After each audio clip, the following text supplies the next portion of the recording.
Terima kasih Anda masih bersama kami. Bagi Anda yang baru saja bergabung, kami hadirkan kembali 3 berita utama hari ini.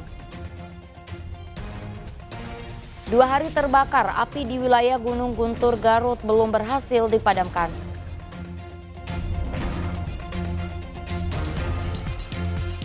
Sungguh miris dunia pendidikan di negara ini. Masih banyak siswa yang harus melantai saat belajar karena ruang kelas yang rusak dan fasilitas yang tak memadai. Bukan untuk berwisata, ratusan orang datang untuk bersih-bersih ke Pantai Baro, Gebang, Kabupaten Cirebon.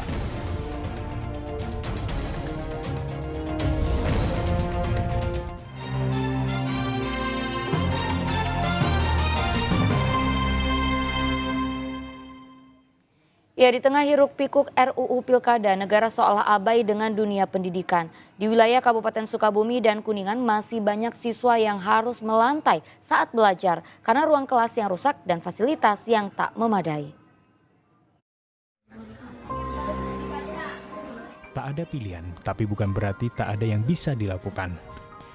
Para siswa SD Negeri Ciaripin, Kabupaten Sukabumi sungguh menjadi cerminan bahwa pendidikan adalah hal yang harus diperjuangkan. Mereka seolah tak peduli jika harus belajar di lantai. Jangankan meja dan kursi, ruang kelas yang sudah lapuk bahkan tak bisa ditempati. Kondisi yang jauh dari kata layak sebenarnya sudah terjadi sejak tahun 2002. Namun kala itu masih dalam kondisi rusak ringan. Seiring berjalannya waktu, salah satu ruang kelas kini sudah tak layak, hingga sebanyak 40 siswa harus pindah ruangan. Pertama saya mengajukan udah dapat satu lokal, dan sekarang mengajukan lagi. Nah ini antisipasi saya karena kelasnya rusak berat, takutnya anak itu celaka, ini itu apa ya. Nah akhirnya saya ambil antisipasi sementara belajar di sini menunggu datanya pesanan meja kursi. Sarana dan prasarana sekolah yang sedianya mendapat perhatian juga terjadi di SD Negeri Singkup, Kabupaten Kuningan. Kerusakan sudah terjadi sejak 2 tahun. Khawatir mengancam jiwa para siswa, proses belajar mengajar pun dipindahkan. Memang betul ya, ruangan yang sebelah sana itu karena atapnya itu memang sudah tidak layak. Jadi kami dari pihak sekolah itu takut juga barangkali membahayakan, sehingga kita memberdayakan ruang perpustakaan itu. Dalam pengajuan perbaikan bangunan, pihak sekolah harus mengumpulkan data Dapodik yang salah satunya terkait kenaikan jumlah siswa terdaftar. Tim Liputan melaporkan. Ya, tumpah ruah, ratusan orang datang ke Pantai Baro, Gebang, Kabupaten Cirebon bukan untuk berwisata. Mereka datang untuk bersih-bersih pantai. Sampah sebanyak lebih dari 4 truk berhasil dikumpulkan untuk dibawa ke tempat pembuangan akhir.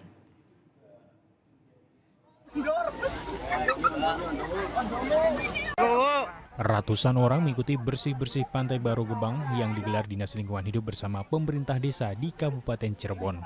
Sampah plastik yang memenuhi bibir pantai jadi sasaran. Tak hanya berasal dari permukiman sekitar, sampah rumah tangga juga berasal dari wilayah hulu akibat terbawa arus. Lebih dari 4 truk sampah berhasil diangkat dari bibir pantai untuk selanjutnya dibawa ke tempat pembuangan akhir. Untuk membantu proses kebersihan pantai ini, Pak. Kan saya kan warga desa, tetangga desanya. Ya otomatis mau gak mau harus ikut, karena kan ini juga tempat rekreasi saya juga kalau misalkan ingin berlibur atau apa gitu. Jadi ikut partisipasi aja. Kalau untuk mengenai luasan perkiraan adanya tumpukan sampah di sini mungkin ya harus sepadan sungai sebenarnya sih. Cuma kita mengambil di titik ini dulu sebagai tadi sebagai tempat untuk kita mulai atau bahan pemicu buat kita semua untuk menggerakkan kita semua dan memberikan kesadaran kepada masyarakat bahwa ini loh akibatnya efek membuang sampah sembarangan. Jadi seperti itu. Rata-rata sampah apa aja, Pak? Jadi rata-rata di sini banyak sampah plastik, sampah rumah tangga. Ya mungkin kalau pusat sampah di sini bisa berasal dari laut yang arah ke darat, juga dari arah hulu yang akhirnya ke bermuara di sungai Ciberes kita ini, imbasnya di kita di muara.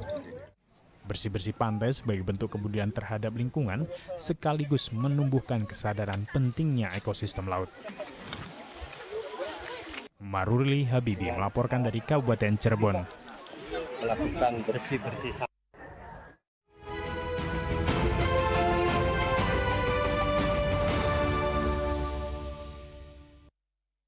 Ya, semarak 17 Agustusan belum usai, lomba Poskamling digelar di Kabupaten Purwakarta. Selain merayakan HUT ke-79 Republik Indonesia, lomba Poskamling ini juga untuk meningkatkan kepedulian masyarakat terhadap keamanan lingkungannya jelang pilkada serentak. Penilaian lomba Poskamling digelar di Kelurahan Nagri Tengah, Kecamatan Purwakarta, Kabupaten Purwakarta, Selasa malam. Lurah Nagri Tengah bersama Panit Binmas Polsek Purwakarta Kota sebagai juri lomba Poskamling. Kriteria penilaian lomba Poskamling dalam rangka HUT ke-79 Republik Indonesia, diantaranya keberadaan pos ronda, jadwal ronda, alat kelengkapan meronda, kentongan, P3K, hingga alat pencegah kebakaran. Dalam memotivasi keluarga dalam acara kegiatan lomba Poskamling, artinya bagaimana sih pelaksanaan kami di kelurahan, Babinsa, Babinsa, kita memantau kegiatan lingkungan. Alhamdulillah hari ini kegiatan untuk lomba dalam kegiatan bulan Agustus untuk dalam rangka HUT RI ke-79. Selain dalam rangka merayakan kemerdekaan, lomba Poskamling ini bertujuan untuk lebih meningkatkan kepedulian masyarakat terhadap keamanan lingkungan jelang pilkada serentak. Di sini di samping pelaksanaan lomba dalam rangka 17 Agustus, kita juga untuk antisipasi dalam kegiatan pilkada yang akan dilaksanakan pada bulan November. Para juara lomba akan mendapatkan piagam dan uang pembinaan lingkungan. Zainal Arifin melaporkan dari Kabupaten Purwakarta. Pada malam hari ini.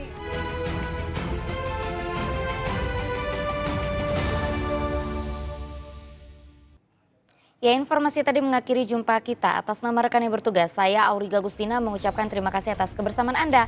Selamat beraktivitas dan sampai jumpa.